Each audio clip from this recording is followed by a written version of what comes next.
Good morning and welcome back to the channel. Today's the final part 3, if you will, of my Dollar Tree haul for the month of August, or the August wave. Happy Saturday, happy weekend.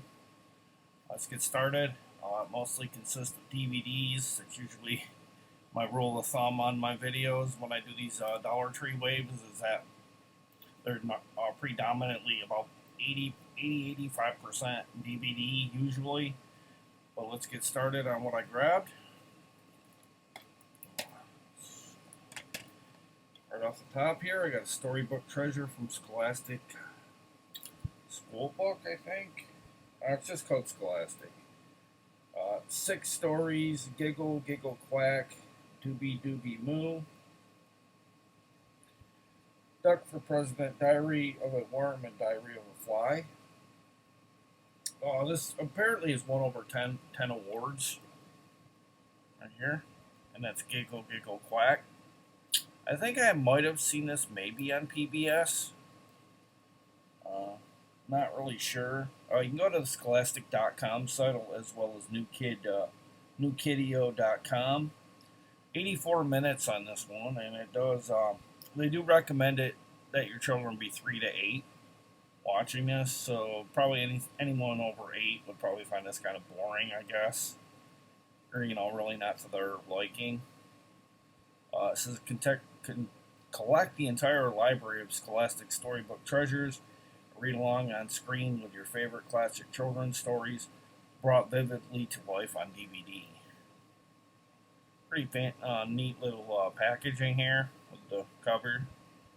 And there's the, I don't know if I said 6 stories, but I only see 5. They range from 2004 on, or 2003 on up to 2007. So it's kind of a little getting into the older, time frame, but not really. Oh, okay, I guess it does say 5 stories on one DVD. Apparently, it's narrated by Abigail Breslin, Randy Travis, and Alexander Gould. To mention a few stars that do narration in this. Pretty neat little pickup. I don't think I've ever seen that before. I'm pretty sure I probably grabbed this one before, but it gets to the point you see these Tom and Jerry, you just start to forget if you picked it up. But I got a Tom and Jerry winter Whackiness. Warner Brothers produced. You can go to warnervideo.com to find out more about titles such as this. Clock's in at 51 minutes on this one. Apparently it's a holiday based release by Warner Brothers. Has Buddies Thicker Than Water, Nobody Loves Me, A Commodable Snowman, Northern Light Fish Fight, Doggone Hill Hog, Sasquatch, and Snow Mouse. So they're all, if they're not Christmas themed, they're in and around the winter season, I guess. Guess that's why they went with winter Whackiness. There's a look at the back. Really short, so 51 minutes is pretty good for a little kid, but I wish it was about, maybe 20, 30 minutes longer, somewhere around there. And then I got a Questar, Treat Williams, and Nancy Travis. Safe Harbor. They're calling it a heartwarming story. Variety says it's based on real life morality. And this definitely was seen on the Hallmark channel right here, because it's got the, I don't know if you can see that, yeah, right there, the Hallmark insignia. First I thought it said Randy Travis. So I know he did a stint of acting for a little bit, but it has, like I said, Treat Williams and Nancy Travis. Apparently it takes place in Jacksonville, Florida. I guess they're on a retirement cruise, and let's see.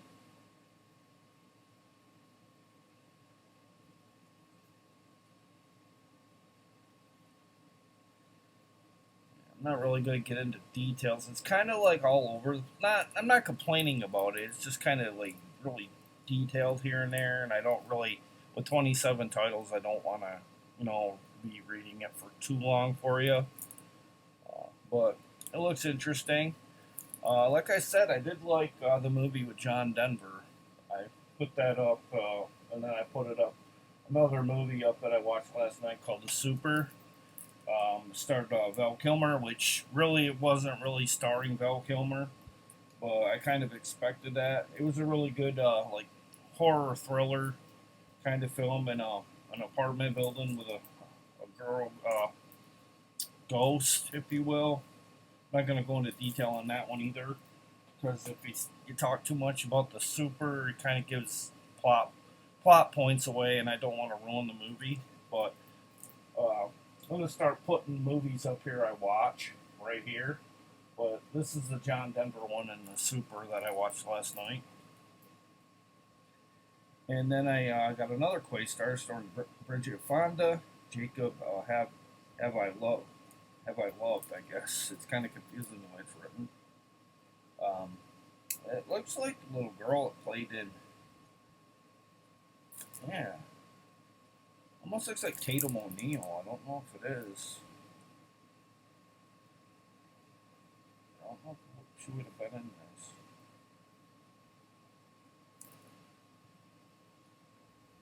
A little confused, but this is a very young Jane Fonda.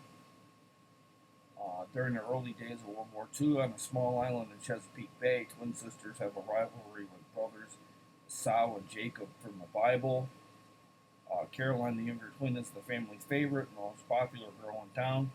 She's blonde, beautiful, and has real music talent. Blessed with an angel's voice, but she's entitled. I think it's Louise, I guess. Louise, the plain and hardworking older sister, is resentful from years of being ignored and passed over. Thoughts of escaping the small island drive. Louise tries to work her way out, but the arrival of an embittered old ship captain prompts her to stay and seek the gift that is truly hers. Almost looks like Tatum O'Neal right there a little bit to me. I don't know, what do you guys think? Can you see her? Looks like I know that's Bridget Fonda, but it looks almost like Tatum O'Neal in a way in the face. I'm not sure if it is. She doesn't get any credit in this movie, but once again, this is a Questar movie, and it's really short. It's only 54 minutes on that one. And then I got a movie starring Taylor Cole, Reza Safi, Jay Abdo, Tom Berenger, Val Kilmer, another Val Kilmer in here. Okay, and Denise Richards. It's not rated. It's 80 minutes from Uncorked Entertainment. Once again, proving that Uncorked doesn't just only do horror and action. They do, what do they call this? Drama, I guess? Comedy drama. Ben and Kate are expecting their firstborn child. When there's a complication, both sides of the family must put aside their differences to save the family. Family First is in this hilarious and heartwarming film featuring an all-star ensemble cast. So it's a dramatic comedy, if you will. Guess that's what it is. That's Firstborn. Something about it made me want to grab it. It just looked interesting. And it clocks in at 80 minutes and has 2 sound tracks. And it's from 2019 and is widescreen presented. And next up, I have this before, but not in its current form here. From the BBC, Hammerhead. Come with a slipcover this time around. I was pretty happy to get that. Sometimes it pays to shop around. You can sometimes. I mean, I'm not one of those what they call as a slipcover Nazi or anything like that, but it doesn't hurt to have them, especially if they're in really good condition. It's 50 minutes on this one. 16 by 9. Basically, I think I've told you about this. It's more or less about kind of like delves into mainly the hammerhead shark, from what I'm seeing. But I'm sure there's probably other sharks that pop up in this as well. But This one basically focuses on the species of the hammerhead shark. It's from say in 2013, but I'm seeing some additional things that say it's 1996. Uh, I think it debuted on BBC in 2004, maybe, but it was actually made in '96, and I don't doubt that because a lot of these undersea like mini docs are kind of more or less, they're from a while ago, old stock footage that they just kind of throw in and that kind of thing. And then I got I think I've gotten this before, to be honest with you too, but it's much like Tom and Jerry. You don't know if you have them, so you kind of grab them. And that's Scooby-Doo Moon Monster Madness, the original movie. I decided to take my Dollar Tree thing down. I noticed it was making my videos really dark for some reason. I don't know if it was blocking out some light. Probably not going to be showing that until I get to the new place where I'll have better lighting. Clock's in at 80 minutes on this one from Warner Brothers. Has I don't know if you call it a slew of bonus features, but it does have a lot of writing of the bonus features, so I don't know if it's just one long bonus feature. Or you can go to ScoobyDoo.com along with WarnerVideo.com to find out more on this titles such as this from Warner Brothers and from the Scooby-Doo trademark, if you will.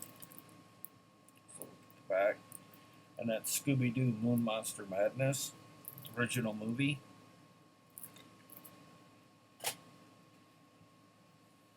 I'm going to take this off. It was already coming off anyway. I think I bought this one too before.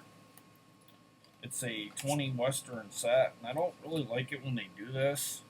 I get what they're going for, but then when you take them apart, there's really not much of a cover. I mean, that's a cover, but it looks like the back of something. It's like you'd think they would maybe include a sleeve of what's on both discs, both DVD sets here. But it's a 20 movie Western pack, over 30 hours. That's from Echo Bridge from 2015, and there's kind of like the art on a disc, kind of plain, but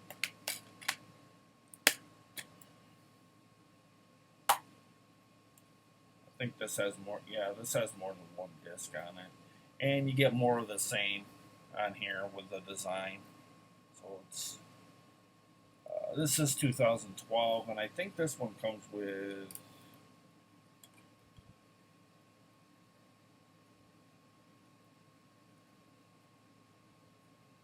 Yeah, it comes with at least two more discs, but they stack on top of each other like bing, bing, bing. A lot of people don't like that. I'd prefer that rather than the way they do some of these these inserted discs.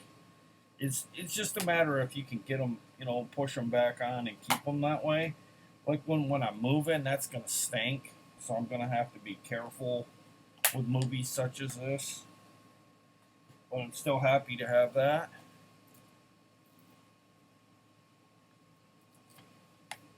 Then I got the 3 movie collection, Rainy, Bubbly Bug Buddies, the 3 movie set.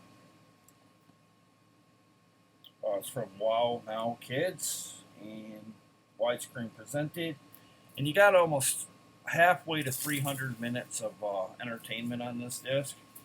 So basically, not really 100 minutes each, but about 90 minutes each on each one.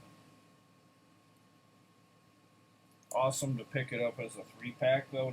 I have no idea if it's 3 discs or if it's like maybe one's on a disc by itself and 2 movies on one, or they stuck all 3. It felt a little on the heavy side, so I don't know. It's kind of deceiving. You don't know. And then I got a Daniel J. Travante, Lynette Davies, and Cian McLean. The winner Stallion from Dub Approved. Another Questar, clocks in at 92 minutes. Let's see.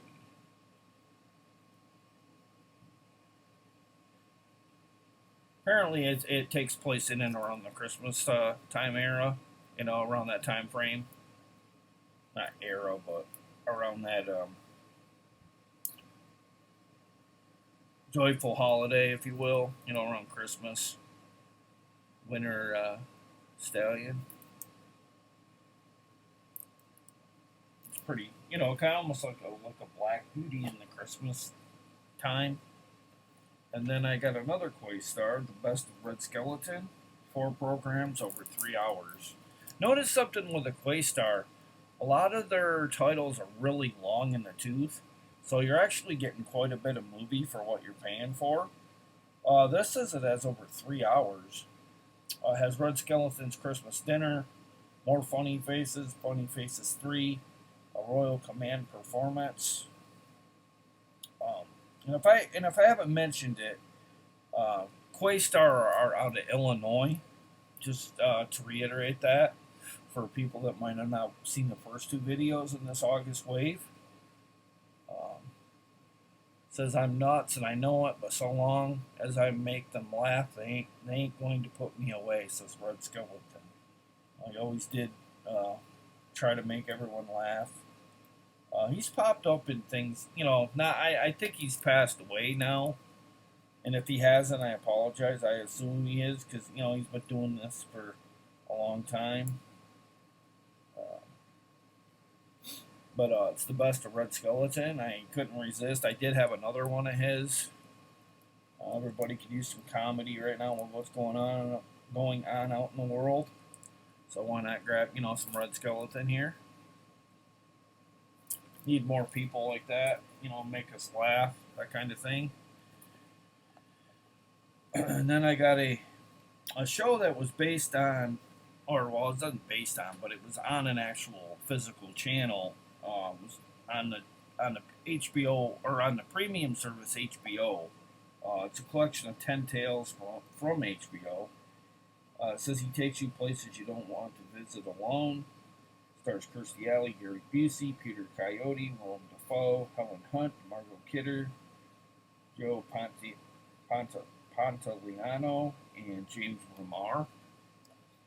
And I do remember when this was on HBO, I'd always flick through it when I went to my aunt's house, and I'd see it was on, and I'd kind of watch a little bit of it, but I didn't really, at the time I was pretty young when this was out. I can't remember really when it was officially was out. It does have some DVD extras, audio commentaries by Paul Verhoeven, who I want to say he did RoboCop, and he did Starship Troopers. I'm pretty sure that's what he... And it also has Philip Noyce and Carl Schenkel as directors as well.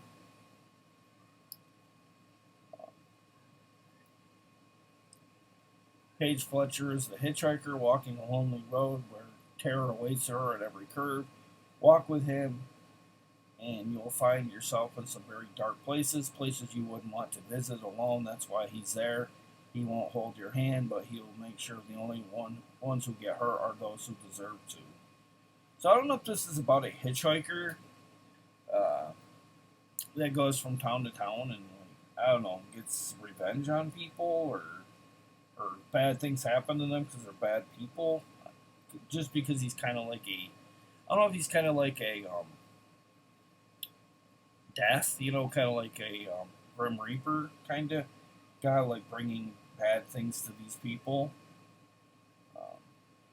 Like I said, it has such actors as Kirstie Alley, Gary Busey, Margot Kidder, Willem Dafoe, Helen Hunt, Joe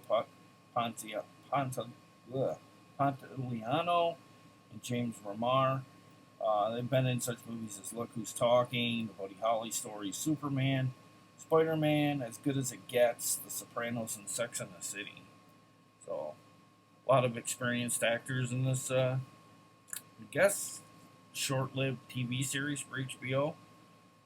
So Don't know why that went. Sorry about that. My video went black. I don't know why, but that's the Hitchhiker. I guess because I had it it went into sleep mode when it decided to. The story of J.R.R. Tolkien, Master of the Rings. It's from Questar as well. 2 hours on this one.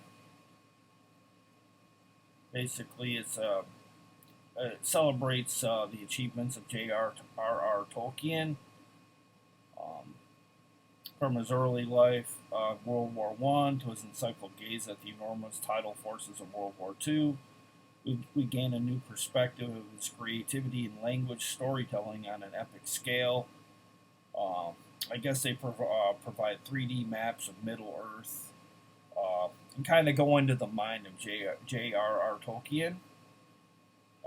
Kind of like, how he masterminded his whole Lord of the Rings universe, and they were calling it Masters of the Rings. So it's pretty interesting. Pretty cool to have something from Lord of the Rings in this, even though it's probably not big budgeted or anything like that. But it does clock in at over 2 hours, or about 2 hours. It looks pretty interesting. And then I picked up the Bradbury Theater, the complete series, seasons 1 through 6, right here. I had to rip the packaging off it because I just wanted to show you what it, that it came with an entire 5-disc set. I think one of them has, this is the one that has like 3 discs. And I'd rather not take them all out because it slows down, it clocks the video in at a longer time. But you get 3 discs in this one, 3 or 4, and I think one of the other one only has 1. If I'm it does have 2. Okay, so it has 3 on this one and 2 on this one. I wasn't expecting it to do this with it, 2 discs like that. I thought it'd be all on 1 disc, but you get an entire 6 seasons of over 26 hours, and it's 65 episodes. So, and they do have these like little numbers, serial numbers on them too. So I don't know if there's more in this set that you can get. It's kind of deceiving because this is F and this is B. So it's like what happened, what happens with A, what happened with D and E, that kind of thing. But pretty nice Bradbury set. I was happy to pick that up. And then I already had this Christmas is Here Again, but I did not have Elf Bowling the movie double feature here. I've talked about this Christmas is Here Again, but I thought I'd show it this morning because it does have Elf Bowling on it. It's from Screen Media. Elf Bowling's PG, and Christmas is Here Again is rated G. They're both family dub approved from ScreenMediaFilms.net. I want to say, I guess it came out 2010 because it doesn't say a different year for the other one. But I guess this was, maybe it's because it's Screen Media Films released, and that's what year it came out on DVD. It's 2010. I'm very happy to have this Elf Bowling because I missed out on it. And I remember Katie Warman was talking about Elf Bowling. She wanted to get that, and I'm like, I don't know if I ever got that, to be honest with you. And now I do have it. I have it as I like these double features. I really like how they do it, especially like with these, themed ones that are similar in tone, that kind of thing. But that's the double feature, a Christmas double feature, if you will. And it's family dub approved. And before I move on to the next one, Elf Bowling clocks in at 82 minutes, and Christmas is Here Again is 74 minutes. One more look at the front. Happy you picked that up. Then I got another ScoobyDoo. And the zombies. Not really much to say about this one. It's what like I say, it's one of those ones where you're not sure if you've grabbed it, but it's really short. It clocks in at 63 minutes. I don't know if that's traditional length of a lot of Scooby Doo movies. I have no idea. Don't Can't really say I watch a lot of these. I'm not saying I'm against them or anything. I just see them and I kind of like, I don't know. I like animation, but I'm more um, partial to stuff like CGI, and I know a lot of CGI is garbage and stuff, but I'm talking like the higher end CGI stuff. Uh, but I might start watching these Scooby Doo's. I mean, I have watched a few, but they were long ago, and I really wouldn't remember much about them. I did grow up with Scooby Doo. Uh, might be why I don't watch them as much as some people is because in my house we this is kind of like all we had because we didn't really have cable TV until like later on, and it kind of like when you have too much of something, you get kind of sick of it. You know what I mean? Kind of like with the Roadrunner, Bugs Bunny Roadrunner show. Like I hear people say, "Oh, Looney Tunes," and it's like I grew up with that so much that I just got so tired. CBS would air the same episodes week in week out. It just you might better went outside and played basketball or go for a bike ride or something. But you kind of get a little numb to the same stuff being played on your local airwaves back in the day. And then I got a movie called Life Form. A Monster is Born. Virginia Logan, Peter Alexandro, Rebecca Cush. It's a Wild Eye Entertainment. So he clocks in at 105 minutes. Dark and intense creature feature. So it is a creature feature. I assumed it was with the scaled lady here. Kind of like the spiked scales, if you will. It's from 2018, but they say 2019 Wild Eye distributed it. So I'm happy to get this Wild Eye.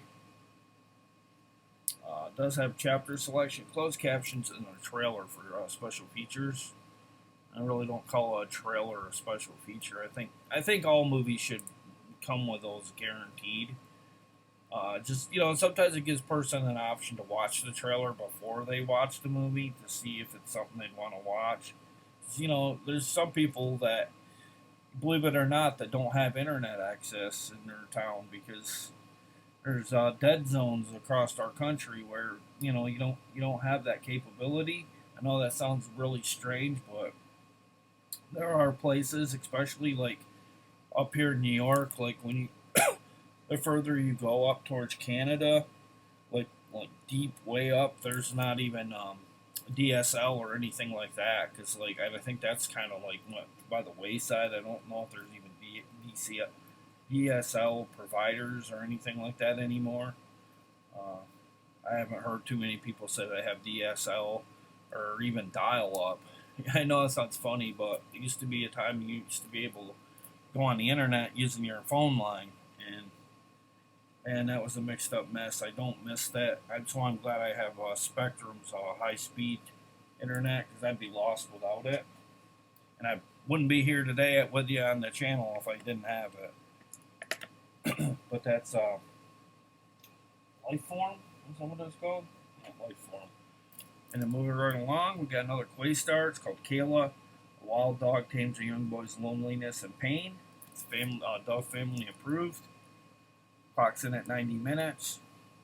Stars Todd Fennell, Henry Cerzini, Cezerny, I guess. Oh, it's weird how it's spelled. I've never seen that last name before. And Bronweth Booth.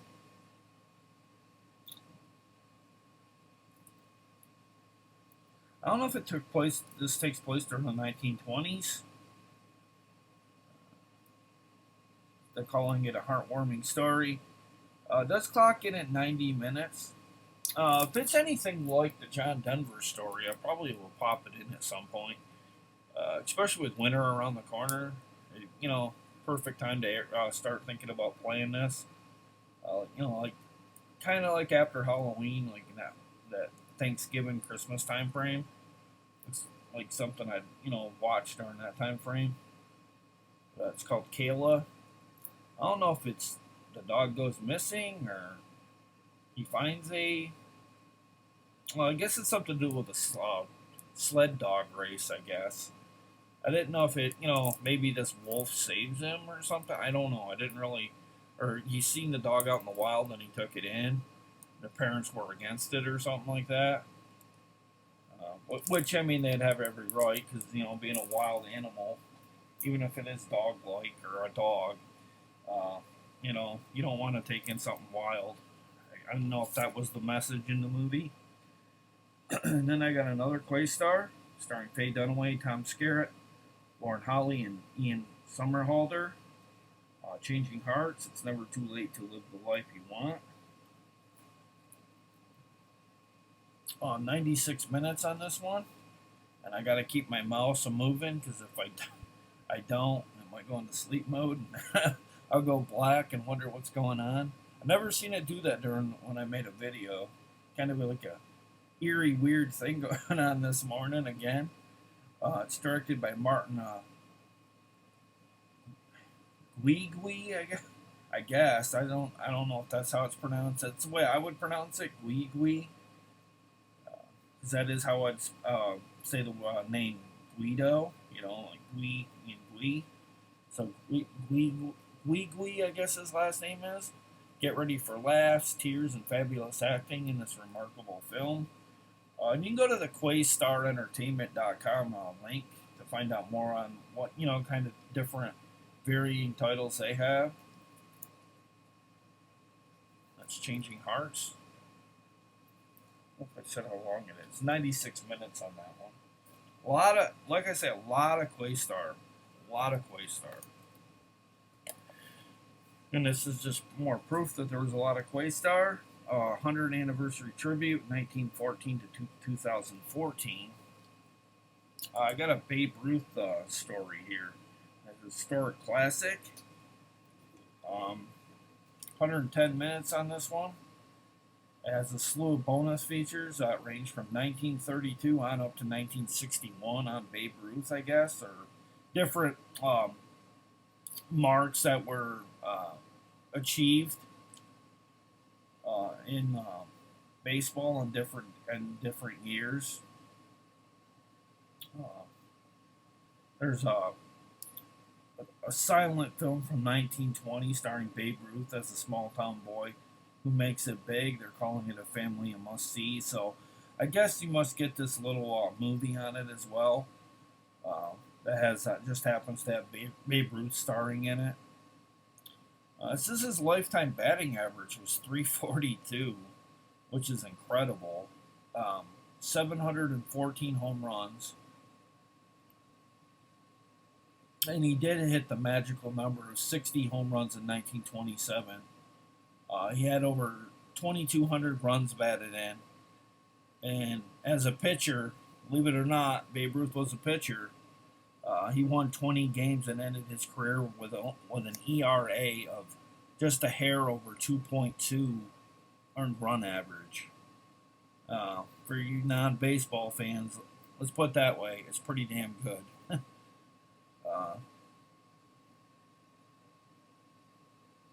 Just the only negative in his life is he died at such a young age.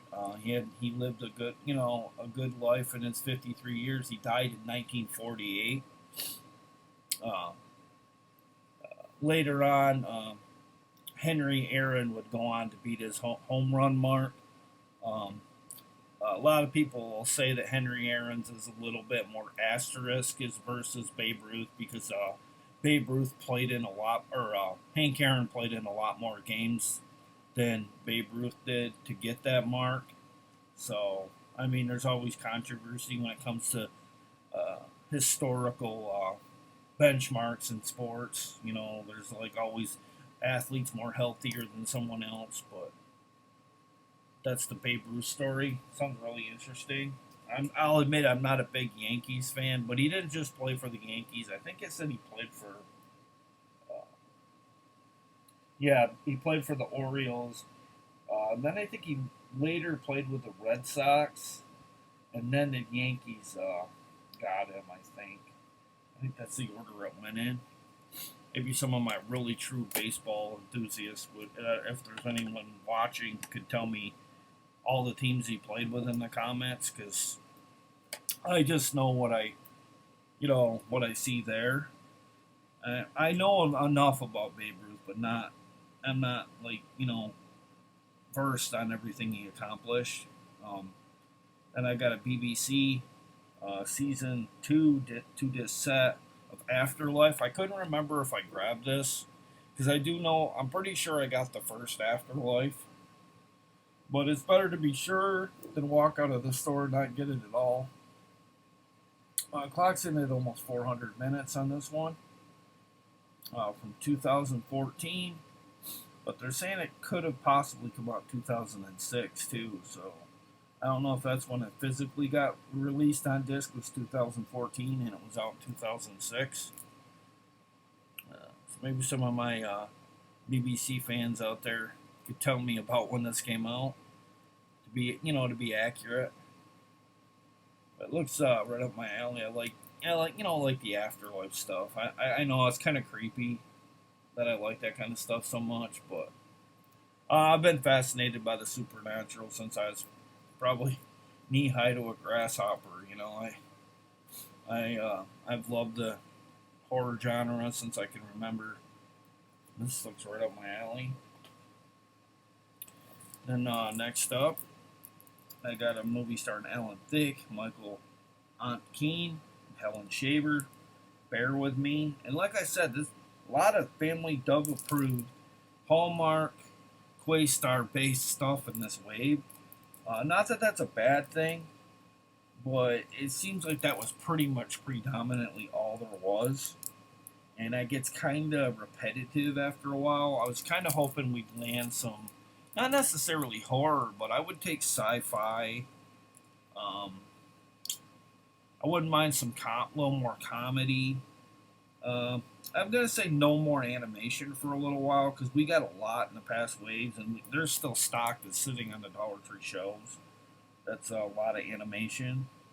But this clock's in at 97 minutes, and it's about an 11-year-old girl named Emily. She searches desperately for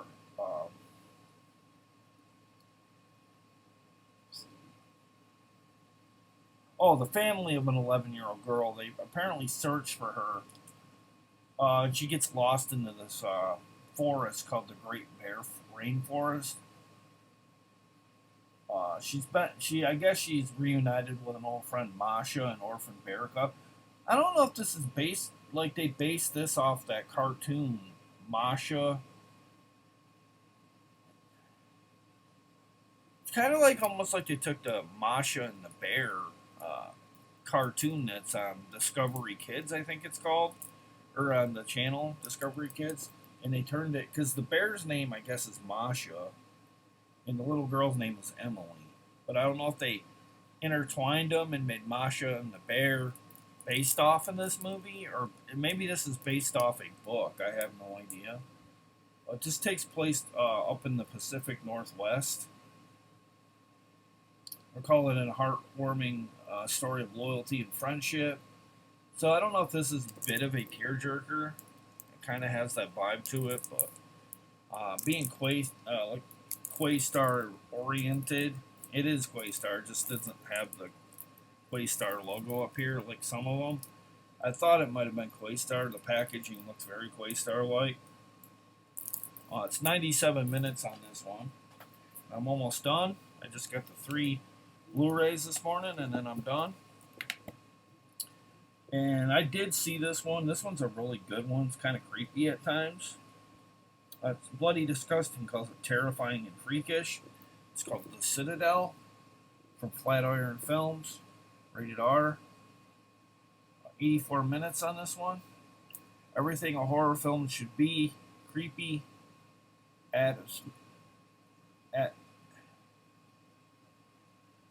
Atmospheric and packed full of quality scares, says Twitch Film. Making of featurette, cast and crew interviews, and a B-roll footage. These group of thugs, these hooded people, if you will. I can't remember if they were like demonic or what, but very much has that. The way they were kind of like clamoring to this one area kind of reminds me of a mix of Prince of Darkness mixed with demons in a way. That's the vibe I get from it. The cover. It's been a while since I've watched this one. Might have to go back and revisit it again sometime soon. Maybe when I get to the new place. But that's the Citadel or Citadel. I mean the Citadel. Citadel. They're calling it a rock solid creep out. Among the best horror movies of the year, says IGN. But I'm happy I got that. I just got two more.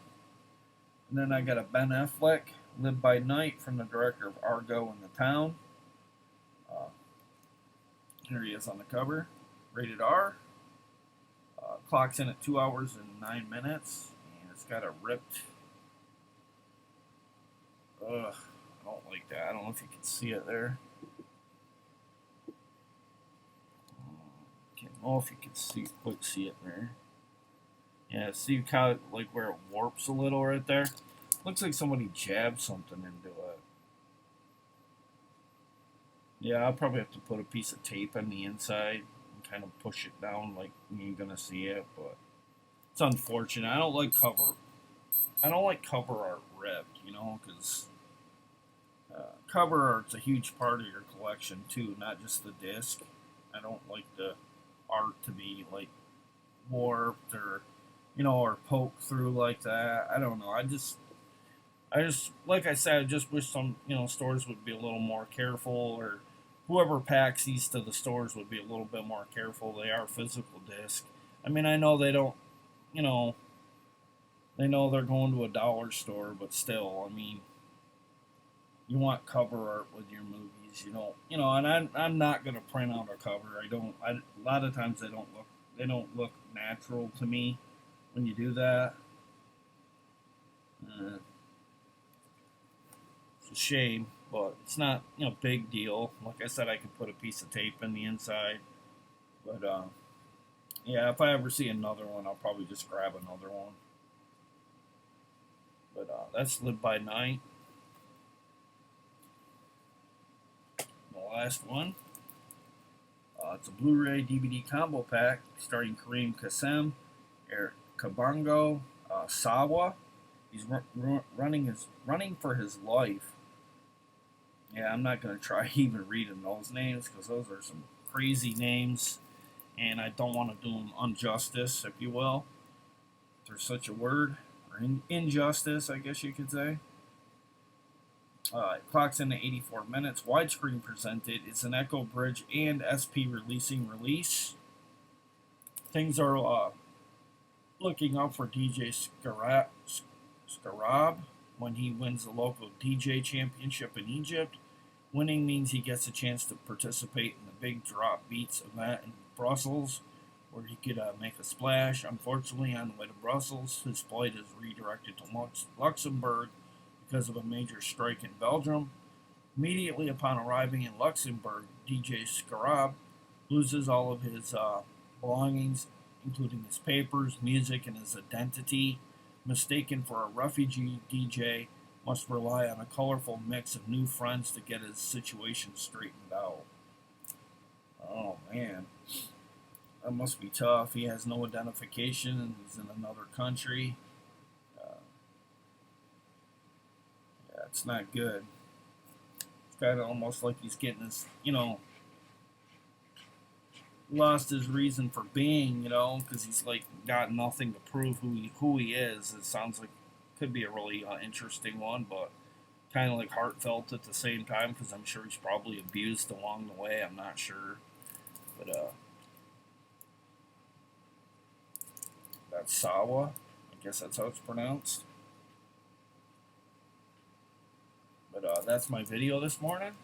And I did a pretty good job of clocking it at around 40-45 minutes. I'd like to thank all of you for watching the Dollar Tree videos in this August wave. Please share, like, and subscribe to the channel. This has wrapped up my wave for August. Please be sure to stay tuned to the channel. I think my next video is probably going to be a review for Bayview Entertainment, because I told Peter at Bayview that I'd be doing one the first chance I got. I just kind of been bogged down with Dollar Trees. Not that that's a bad. I'm saying bogged down like it's a bad thing. I'm just saying it's quite I